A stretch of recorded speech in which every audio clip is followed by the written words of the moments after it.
My sister expected me to miss my wedding to watch her kids. My parents took her side. I refused. Can you believe someone would ask you to cancel your own wedding? Not because of some emergency, but because they needed a babysitter? And then to have your own parents back them up and tell you that family comes first by sacrificing your once-in-a-lifetime day? Yeah, that nightmare was my reality just a few weeks ago. And honestly, it still stings. I'm Blake. I'm 29, and for about 10 months, I thought I was the happiest man alive. My fiancée, Naomi, and I had poured our hearts into planning a wedding that actually felt like us. We found this gorgeous barn venue, meticulously picked every detail, and for the first time in a long time, everything in my life just clicked. It felt right. Then my sister called, and everything started to unravel. To understand any of this, you need a little backstory. I grew up outside Columbus, Ohio. My dad, Gary, worked in a warehouse for decades, and my mom, Denise, does admin work at our church. Good people, mostly. They kept the lights on, showed up for my games, never missed a Sunday. But they had this massive blind spot, and that blind spot had a name, Tori. My older sister, 33, married to Kevin, with 3 kids. Mason 7, Lily 5, and baby Jude just 18 months. Now, on paper, Tori was the one who gave my parents grandkids. And if you've ever been the other sibling in that kind of situation, you know the math. Grandkids equal currency. Tori figured that out early, and she's been cashing those checks ever since Mason was born. I'm not saying this to be cruel. I adore my niece and nephews. But Tori learned that motherhood was a trump card in our family. And she played it constantly. Every holiday, every family dinner, every single thing revolved around Tori's kids' nap schedules or her preferences. And any financial favor my parents extended, it always went to her. I remember being 22, fresh out of college, needing help with security deposit. My mom told me they were tight. 2 weeks later, I found out they bought Tori a $1,200 stroller. I stopped asking after that. I put myself through school, got my degree in construction management, worked my way up to project manager. I'm not rich, but I'm comfortable.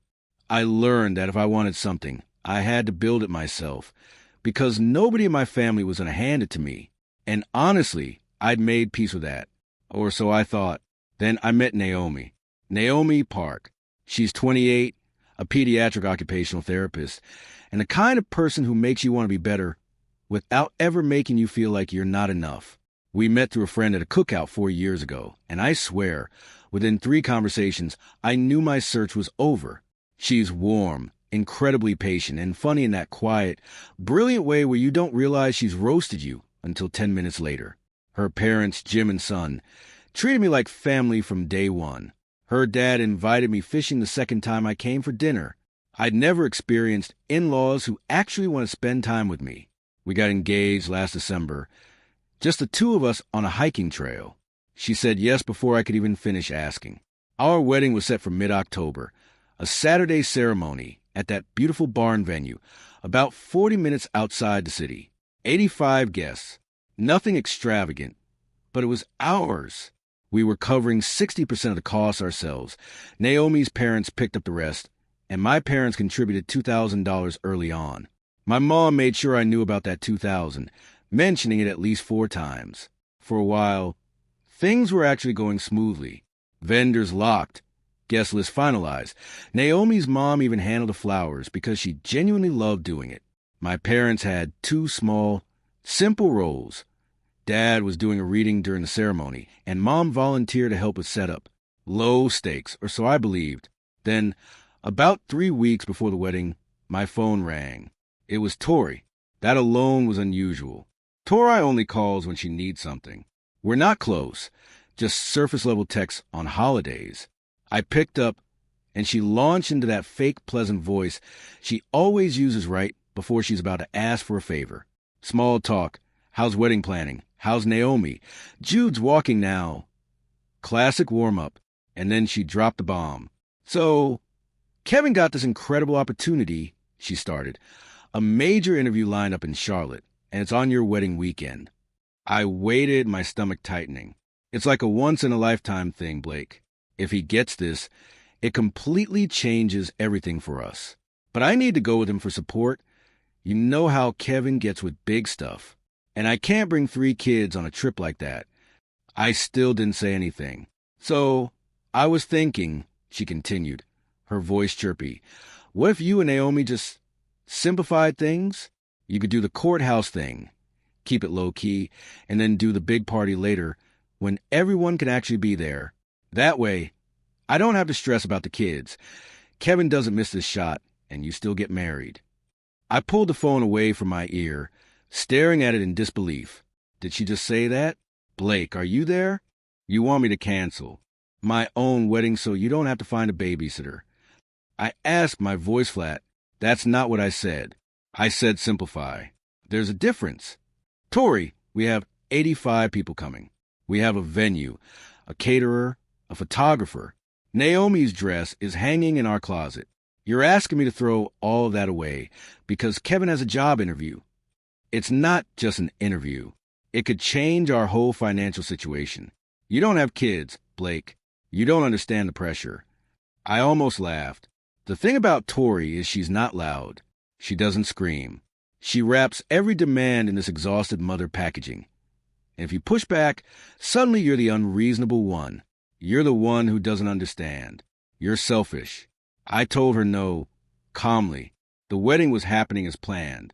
If she couldn't make it, I'd be sorry. But I wasn't rearranging my life for Kevin's job interview. She went quiet for 5 seconds. Then she said, I'm going to talk to Mom and Dad. That was the part that should have worried me more than it did.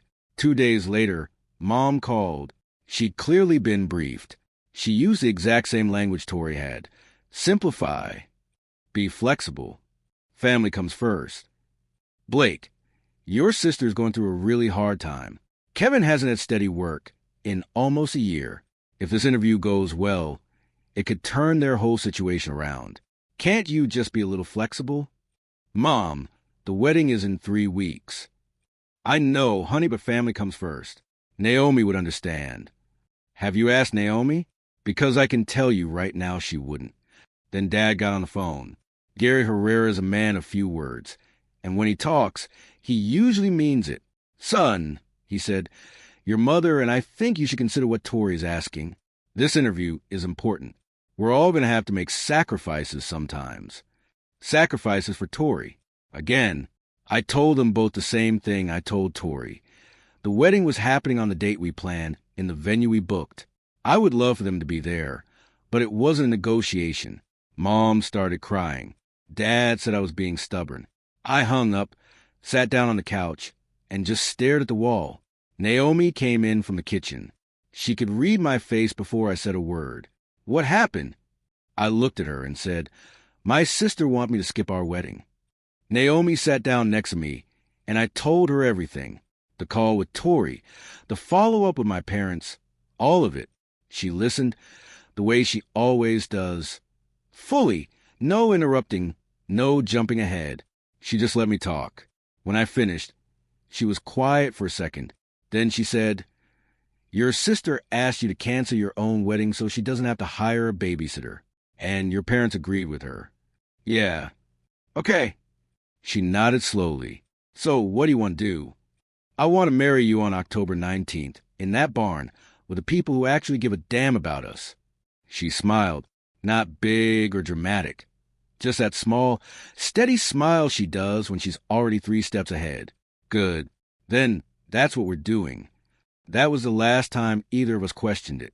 Over the next few days, the pressure campaign kicked into high gear.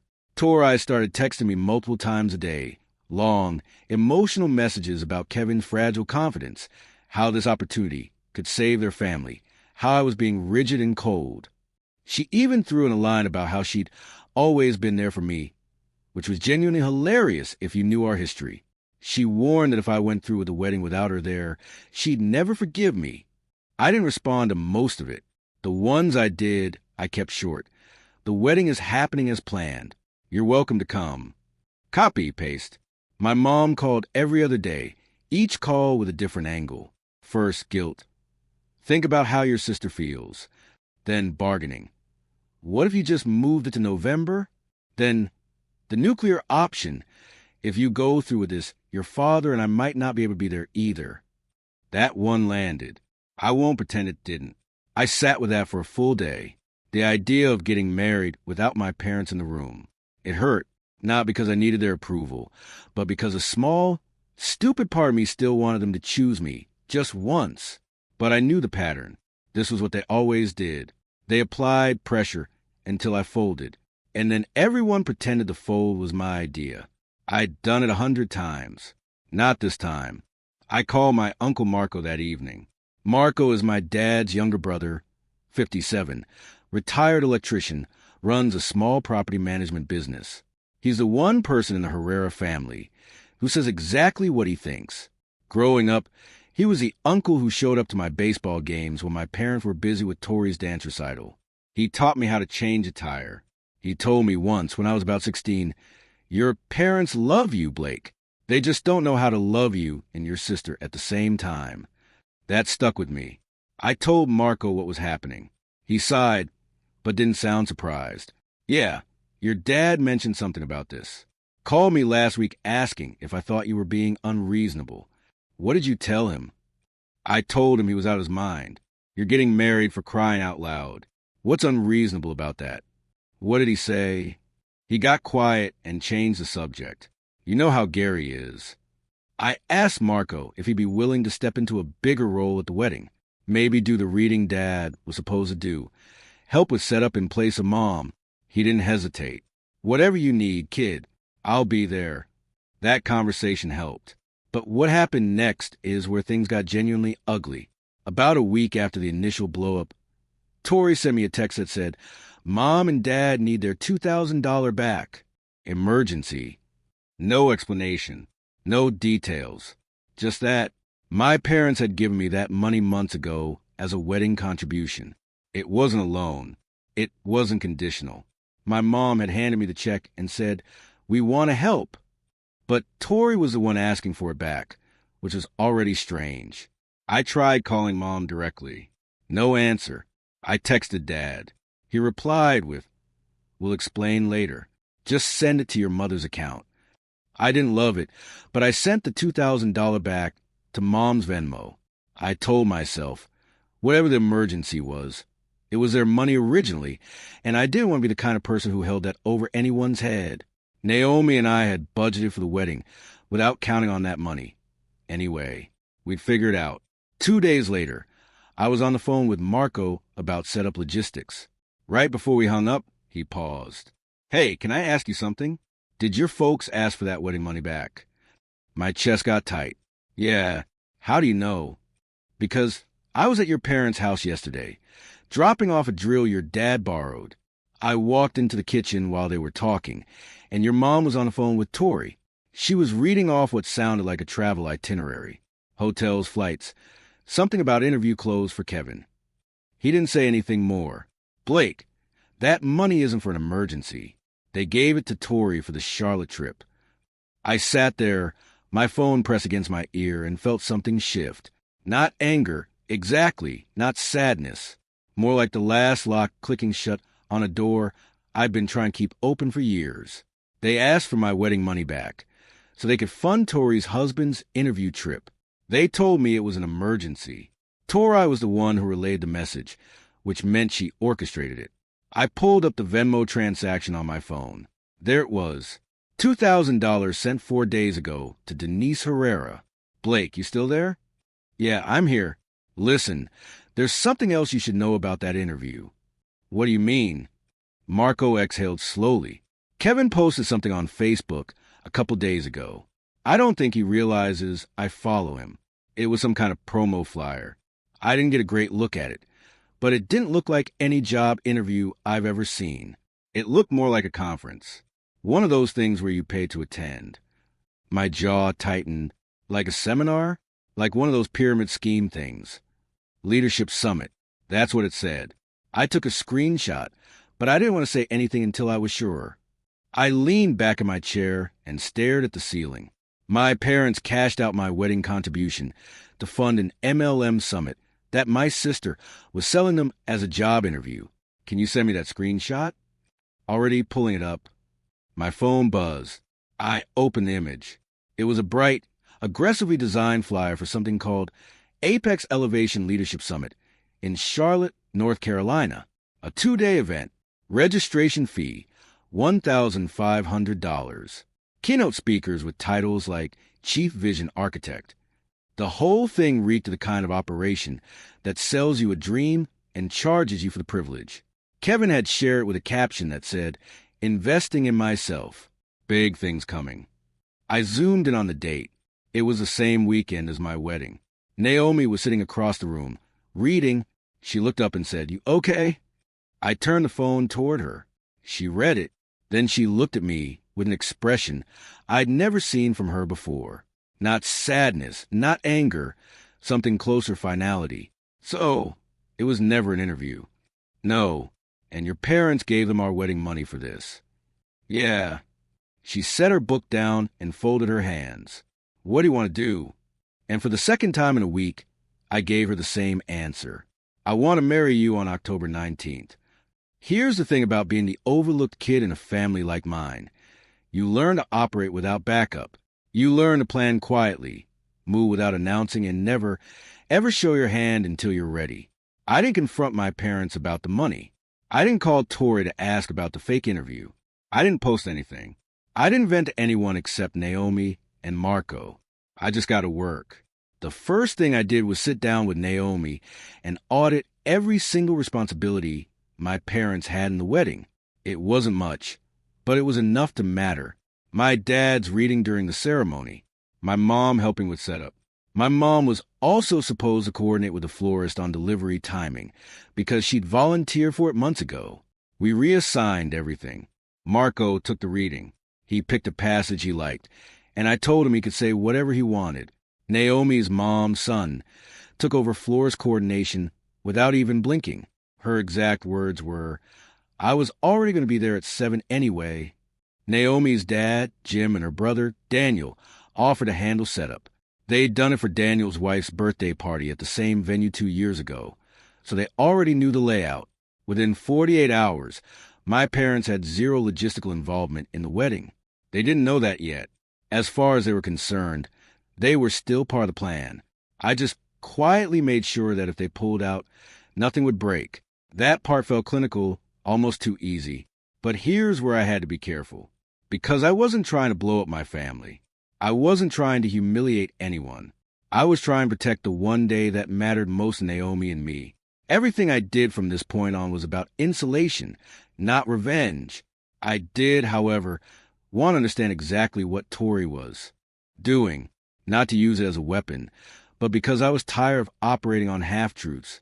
Marco had sent me the screenshot of Kevin's Facebook post about the Apex Elevation Summit. I spent about an hour that night going down the rabbit hole. Apex Elevation was a multi-level marketing company that sold financial wellness coaching packages. Their whole model was recruitment-based. You buy in, you recruit others, and the people at the top make money off everyone underneath. The summit in Charlotte was essentially a recruitment and motivation event. You paid $1,500 to attend, and then they pitch you on upgrading to a higher leadership tier for another few thousand. There was no job interview. There was no employer waiting in Charlotte to change Kevin's life. The whole thing was a pay-to-play conference for an MLM, and Tori either knew that from the beginning or had deliberately avoided learning the truth. I leaned toward option one. Here's why.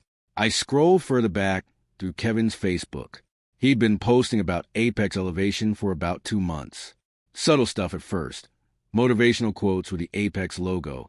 A photo of him reading a book called Elevation Mindset. Then it ramped up. He started tagging other Apex people, using phrases like building generational wealth and passive income pipeline.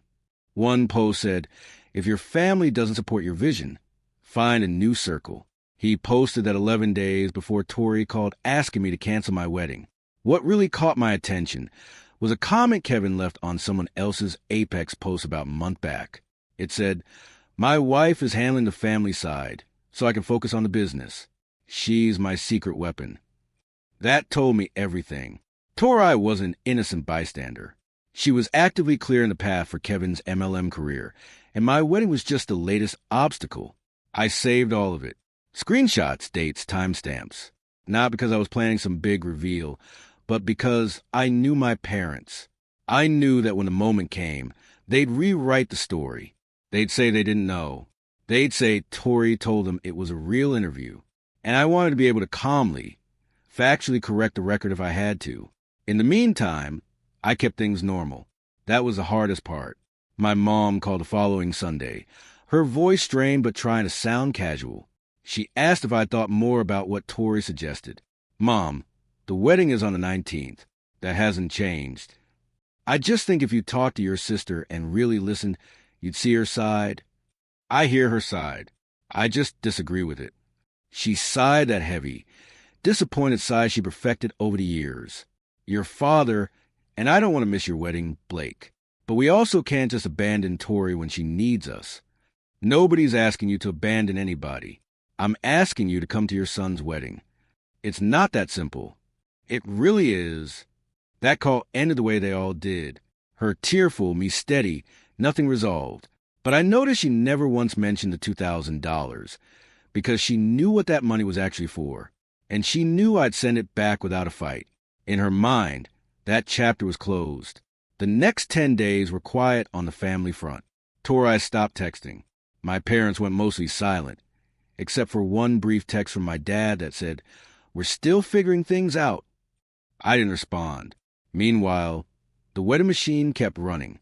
Naomi and I did our final walkthrough at the venue. The caterer confirmed the menu. The photographer sent over a shot list. Naomi's dress was altered and ready. My suit was pressed and hanging. Everything was locked, and none of it depended on a single member of my family. Marco checked in with me every couple days. He told me he tried talking to my dad once more, just brother to brother. He said Gary got defensive and said, "You don't understand the full picture." Marco told him, "I understand a man's getting married and his parents are threatening to skip it because his sister can't find a sitter." Gary hung up on him. That's when I knew my parents weren't confused. They weren't being manipulated without realizing it. They made a choice. They chose Tori again. They chose the path of least resistance, because Tori's tears were louder than my silence. 3 days before the wedding, Mom called one final time. She was calm, which somehow made it worse. "Blake, your father and I have talked about it a lot. We love you. We want to be at your wedding, but we think it would be best if you postponed it just by a few weeks. That way, Kevin can do his thing in Charlotte. Tori can be there, and the whole family can celebrate together." I was standing in my kitchen. Naomi was at the table, addressing thank you cards for shower gifts. She looked up when she heard my voice change. "Mom, the wedding is in 4 days.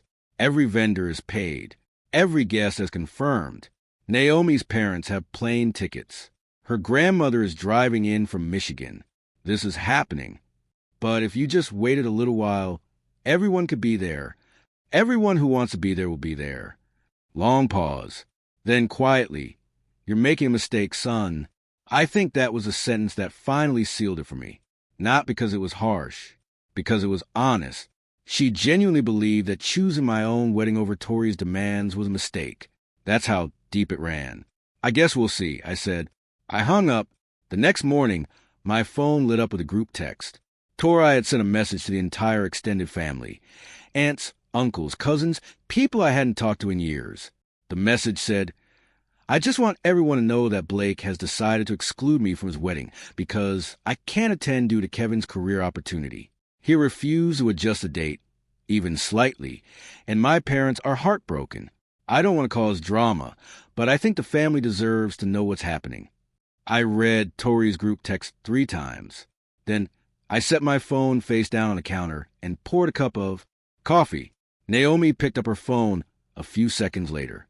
She'd been included in the group text, which was a choice on Tori's part. She read it, looked at me, and said, "She CC'd me." "Yep, she CC'd your fiancé on a message designed to make you look bad 3 days before the wedding. That's Tori." Naomi set her phone down and went back to the thank you cards.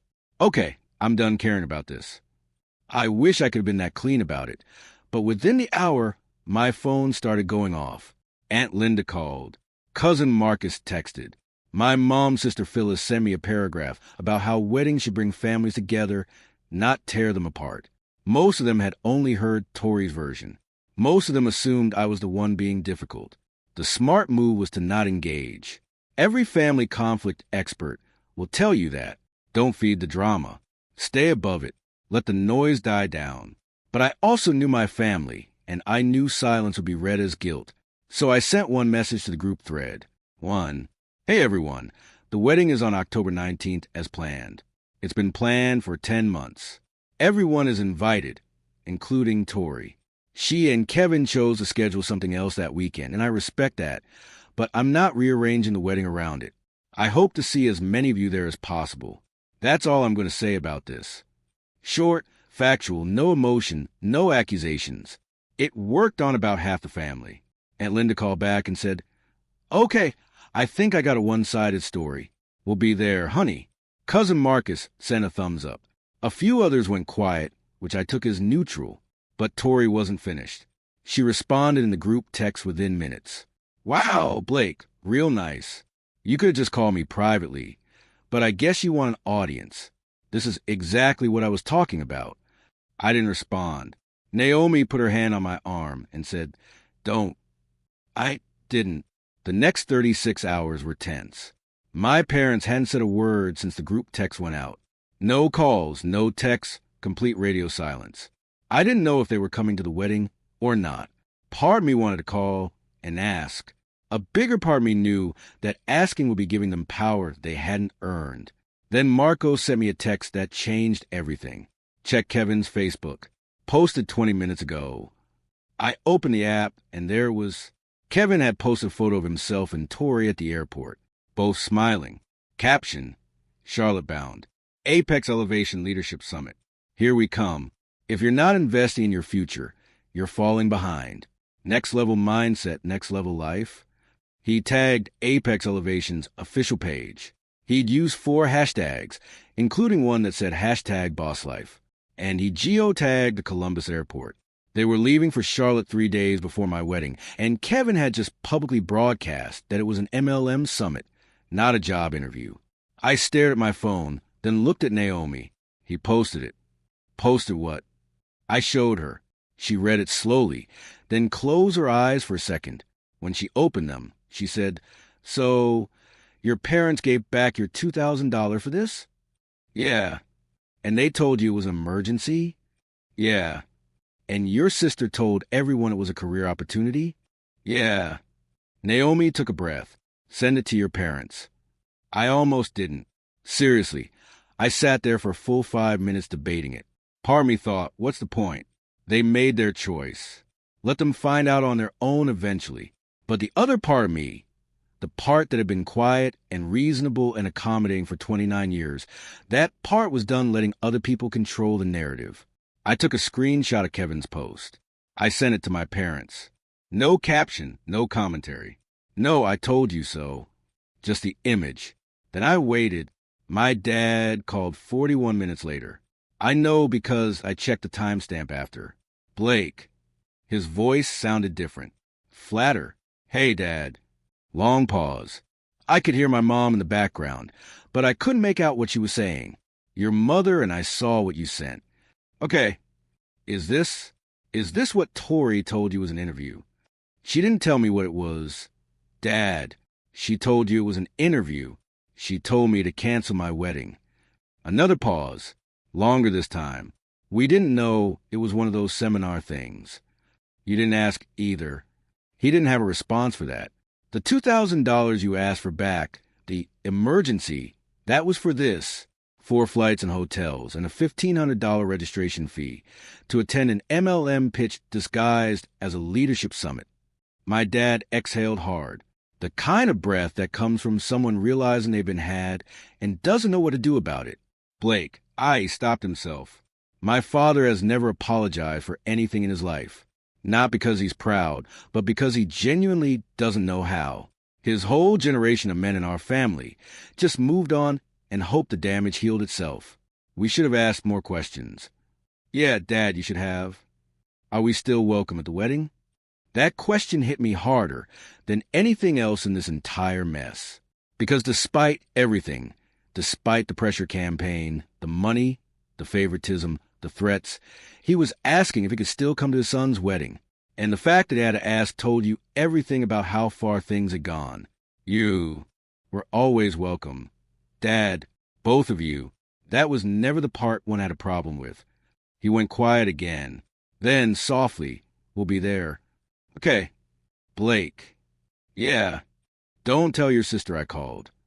I hung up and sat there in the kitchen for a long time. Naomi came up behind me and wrapped her arms around my shoulders. She didn't say anything. She didn't need to. My phone buzzed one more time. A text from my mom. We're coming Saturday. I'm sorry this got so out of hand. I read it twice. It wasn't an apology for what they did. It was an apology for how it looked. There's a difference, and I felt it. But it was the closest Denise Herrera had ever come to admitting fault. And I decided to take it for what it was worth. 2 days before the wedding, I did one last check. Vendors confirmed. Seating chart finalized. Marco had the reading printed and rehearsed. Naomi's family was arriving Friday evening. Everything was set. Tori and Kevin were in Charlotte. They'd gone dark on social media since the airport post, probably because someone tipped Tori off that the family had seen it. She hadn't reached out to me. She hadn't reached out to my parents either. As far as I knew, the night before the wedding, Marco came over, and we sat on the back porch with beers. It was cool for October, the kind of night where you could see your breath, but you didn't want to go inside yet. You ready, he asked. For the wedding? Absolutely. For everything after? I looked at him. You mean Tori? I mean all of it. Your parents are going to show up tomorrow and act like nothing happened. Tori is going to come back from Charlotte and play the victim. Christmas is going to be awkward. You know that. I know. So what's the plan? I took a sip of my beer and watched my breath hang in the air. The plan is I marry Naomi tomorrow. And after that, I stop pretending this family works the way it should. Marco nodded slowly. Good, man. We sat there a while longer without talking. Inside, Naomi was on the phone with her mom, going over the last details. Through the window, I could hear her laughing about something. And for a second, the whole mess with Tori and my parents felt very far away. Tomorrow I was getting married. Whatever came after that, we'd handle it. The morning of the wedding was one of those perfect October days that doesn't feel real. Clear sky, mid-50s, the kind of light that makes everything look like a photograph. The barn venue looked better than I remembered. Naomi's mom had gone overboard on the flowers in the best possible way, and the whole space smelled like eucalyptus and something sweet I couldn't name. I was in the groomsman's room, getting dressed when Marco knocked on the door. He was already in his suit, looking sharper than I'd ever seen him. He adjusted my tie without asking and said, Your parents are here. I nodded. Okay, your mom's been crying since she walked in. Your dad standing by the guest book, pretending to read the signatures. Sounds about right. You want me to say anything to them? No, just let them be. They showed up. That's enough for today. And it was... Whatever I felt about the past 3 weeks, my parents were sitting in those chairs when I walked out. My mom was in the second row, dabbing her eyes with a tissue. My dad was in a suit I'd never seen before. They looked smaller than I remembered. Not physically, just reduced, like people who knew they'd gotten something wrong and didn't know how to carry that in public. I didn't go over to them before the ceremony. I wasn't being cold. I just didn't have the bandwidth. Everything I had was going toward one person, and she was about to walk through those barn doors. When Naomi came down the aisle, I stopped thinking about everything else. I mean that literally. My parents, Tori, the money, the group text, the MLM, all of it just went silent.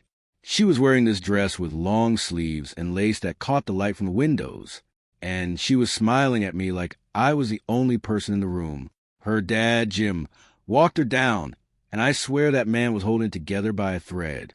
When he shook my hand and said, Take care of my girl, his voice cracked on girl and half the room lost it. Marco did the reading. He picked a passage about building a house together, about foundations and shelter and choosing to stay. He read it slow, like he meant every word. When he finished, he looked at me and gave this tiny nod. I'll remember that for the rest of my life. The ceremony was short. We wrote our own vows. Naomi's made people laugh. Mine made her cry.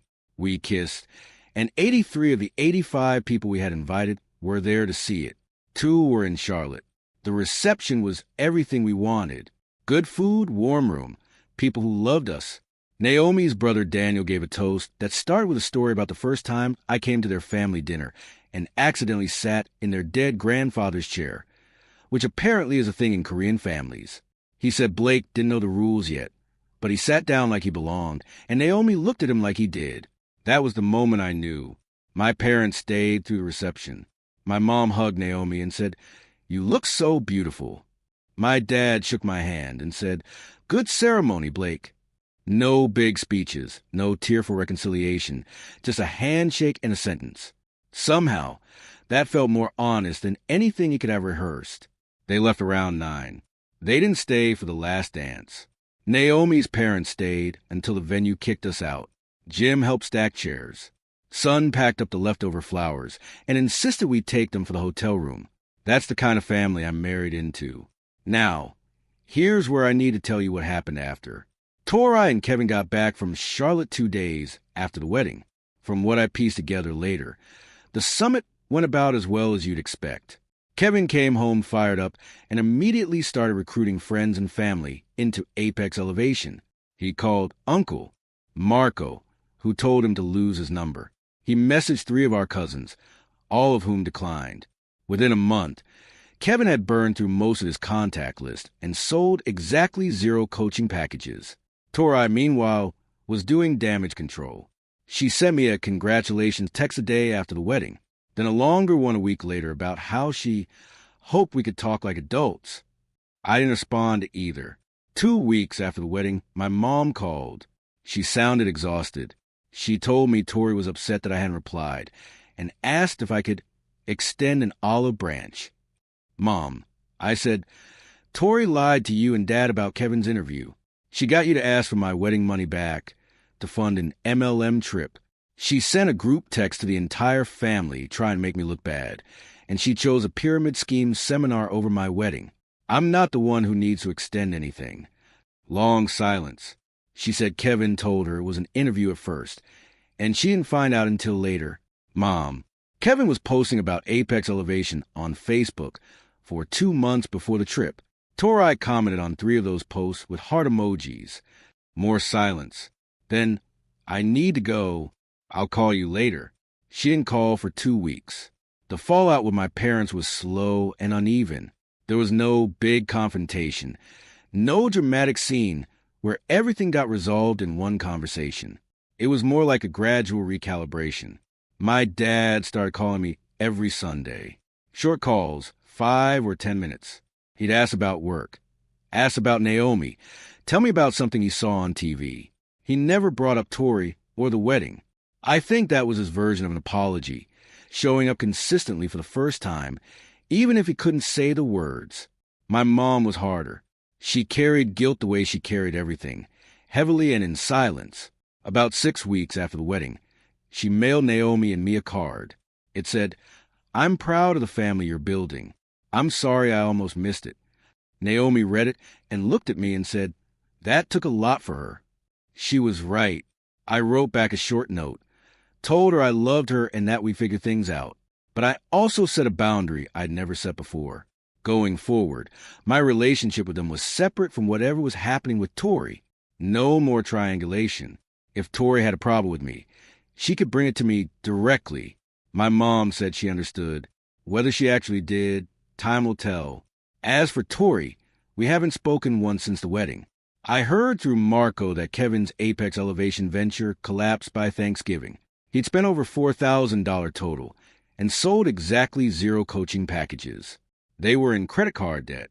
Tori had gone back to blaming Kevin for the financial mess, which was convenient since she'd been his biggest cheerleader 6 weeks earlier. My parents quietly gave them money for Christmas. I know because Marco told me. I didn't say anything about it. It's their money. They can do what they want.